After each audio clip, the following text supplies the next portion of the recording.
Hey guys, in this video we're going to take a look at how you can set the camera record slow-mo to 1080p HD at 120 fps or 240 fps.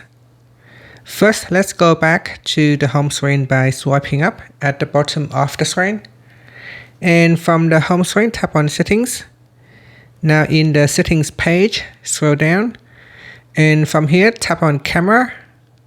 Then tap on Record Slow-mo. In here, you can choose between 120 or 240 fps at 1080p HD. So select one of the options. Now say here, a minute of slow-mo will be approximately 170 megabyte at 120 fps. If you select 240 fps, it will use up 480 megabyte.